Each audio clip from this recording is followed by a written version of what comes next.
Assalamualaikum warahmatullahi wabarakatuh. Ketemu lagi dengan saya Abdillah, masih Desa Pikrum.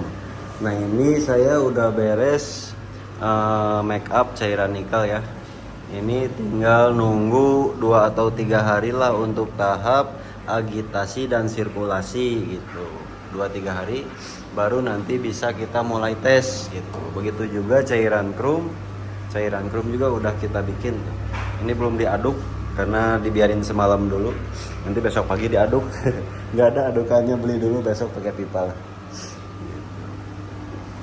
Udah beres. Nah, ini kenapa gelembungnya kayak yang berat, itu karena kita baru masukin cairan nikelnya. Mungkin di bawahnya itu si pipa agitasinya itu masih ketutup lah, jadi belum larut semua. Ini baru banget dimasukin, baru banget dimasukin. Kita tunggu 2-3 hari. Ini gak bisa langsung dites teman-teman ya. Ini harus nunggu persenyawaan dulu. Ini kira-kira 2-3 hari lah biar lebih maksimal. Nah, ini pakai heater kecil dulu sementara karena listrik 3 pasnya belum terinstall ya. Belum terinstall listrik 3 pasnya. Nah, ini nanti heater untuk listrik 3 pas. Nah, ini heater 90 cm untuk 3 pas, listrik 3 pas. Udah, alhamdulillah beres. Tinggal nunggu proses agitasi dan sirkulasi untuk bisa senyawa gitu. Jadi butuh waktu biar si cairannya, si basicnya itu kayak nikel sulfat, nikel klorid, boric acid itu butuh waktu untuk persenyawaan. Untuk senyawa itu dia butuh waktu lah 2-3 hari baru kita mulai proses dummy. Proses dummy. Jadi gini, kenapa cairan baru harus diproses dummy gitu ya sebelum dites? Karena ini cairan elektrolit teman-teman. Ini cairan asam, sama halnya seperti cairan dalam aki teman-teman. Dalam aki motor. Nah, itu kan kandungannya H2SO4 juga, asam sulfat juga. Nah, ini juga kandungannya sama asam gitu. Sulfur juga lah, sulfat maksud saya. Jadi asam sulfat. Jadi kita harus aktifkan dulu nih. Nah, ini belum aktif. Kalau baterai, kalau aki mah belum ngecas lah. Masih nol lah gitu.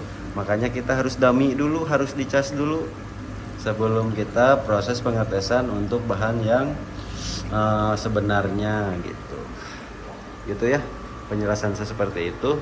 Jadi cairan nikel ini pas udah beres waktu persenyawaan 2-3 hari baru kita cas atau dummy. Soalnya ini cairan elektrolit teman-teman ya, harap diingat ini cairan elektrolit.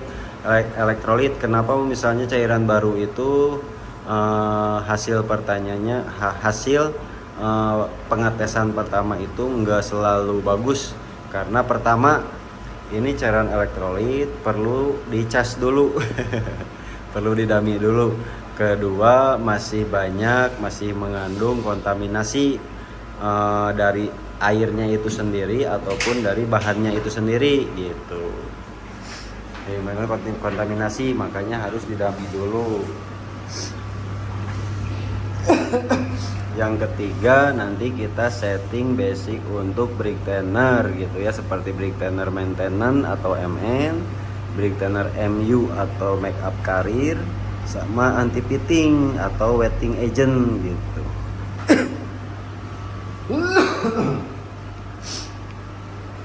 Nah, itu ya teman-temannya udah saya jelaskan semuanya. Ini kalau misalnya masukin itu mah nggak perlu di videoin lah, tinggal masukin sesuai takaran. Pokoknya yang beli paket di saya kapasitas 1000 liter itu udah bahannya dari nikel sulfat, nikel klorid, boric acid itu bahannya udah pas untuk kapasitas 1000 liter gitu. Jadi nggak usah kita takar lagi, nggak usah kita timbang lagi, kita tinggal masukin aja. Tinggal masukin aja ke sini semua gitu. Soalnya semuanya udah ditakar sama saya. Pokoknya semua alat dan bahan itu udah disetting, udah ditakar, udah disesuaikan lah untuk kebutuhan kapasitas itu sendiri gitu. Ya mungkin itu saja teman-temannya. Ini sabar aja, tinggal nunggu proses persenyawaan 2-3 hari. Setelah itu kita cas atau dummy. atau kita pancing.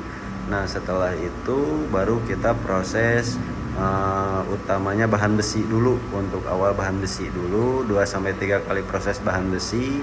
Di bahan besi sudah maksimal, sudah oke, sudah bagus, sudah mulus, sudah kinclong, sudah bening. Baru kita mulai proses babet gitu. Jadi ada tahapannya, nggak sembarangan teman-teman ya. Oke, mungkin itu saja video kali ini di part 3 instalasi alat krum kapasitas 1000 liter di Bekasi. Kita sambung lagi di part 4 proses ngecas dummy pancing. Oke. Assalamualaikum warahmatullahi wabarakatuh.